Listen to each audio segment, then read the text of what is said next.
ISDF Geisha Log, number 773. There's a distress signal from the ISRF Akimi on a newly discovered planet. The Ministry of Outer Heaven has ordered the ISDF Geisha to investigate. An asteroid collided with our ship on the way into the atmosphere, and we made an emergency landing. It appears that the entire planet is covered in water. For this reason, we've decided to name it Tidus. End log.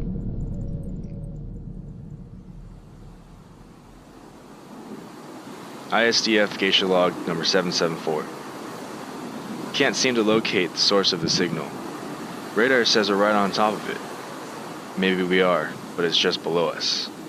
Way below us. We will be ready for a probing dive mission in 1 hour. End log.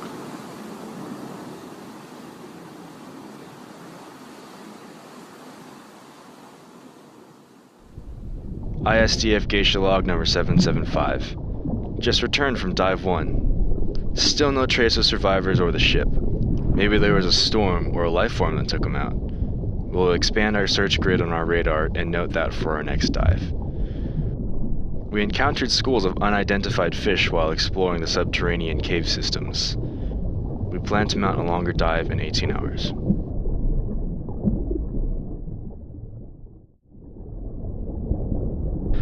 ISDF Geisha Log number 776.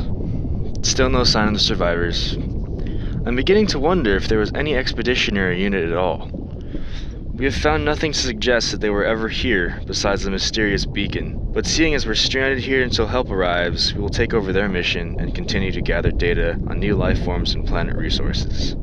Important note on the environment. Tidus doesn't seem to comply with known physics. Our dive instruments are useless, and there's no atmospheric pressure increase, temperature change, or vertigo. We dove down 5 miles today in our scuba gear without any negative physical effects.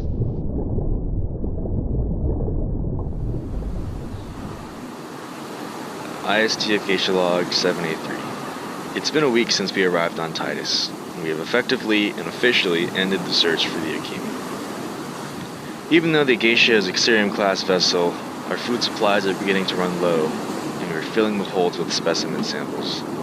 There doesn't seem to be any rust or barnacle-type creatures growing on the holes, and for that we are thankful. Oh, right, and we encountered the largest creature yet in our explorations today. While swimming through an open section of ocean approximately 15 miles down, we were overtaken by what we first thought was just a rock formation. We shifted direction to the right, only to be blocked by our first sighting of ground, but is moving upwards far too quickly to be the seafloor. A glance to the left revealed a row of circles about 14 feet across, except they weren't circles, they were eyes. And the ocean floor was actually a fin. We had just stumbled into the Bahamut. It continued to swim past us for what felt like an eternity before we finally saw its tail. We tried to follow it, but for a thing that big, it moves really fast, and so we lost it into the mid-depths. We were running low on air, so we returned back to the ship after that.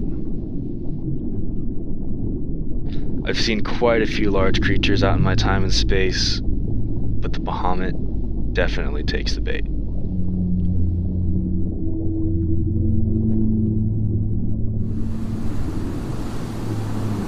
ISDF Geisha Log number 804. The inhabitants of Tidus have become hostile and predatory.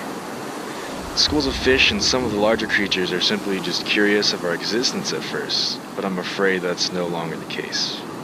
We must have eaten too many of the fish. Either the smell of the fish has attracted predators, or the smarter invertebrates have learned that we too are edible. The distress signal has mysteriously returned as well. Radar indicates, that it seems to be moving towards us. We will continue to monitor and record the radar data and keep you guys posted.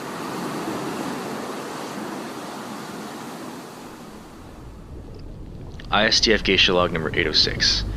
We found the beacon. We were doing a routine radar scan when the blip reappeared on the screen. It started to get closer, and so I looked out the window, and there was nothing there. The blip was right on top of us, and we braced for impact. But instead of getting hit by a ship, our ship got picked up out of the water. I only caught its eyes, it threw us back down, but it was definitely a huge cephalopod. We're not sticking around to get eaten by this thing. We've made emergency ship repairs, and we'll be ready for takeoff in 8 hours.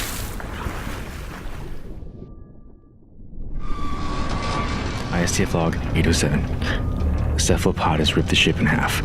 The command center sealed itself in, but the others are dead. I think I'm sinking, but I can't tell. All the nav systems are down, and if you get this, Tidus is not safe. I repeat, Tidus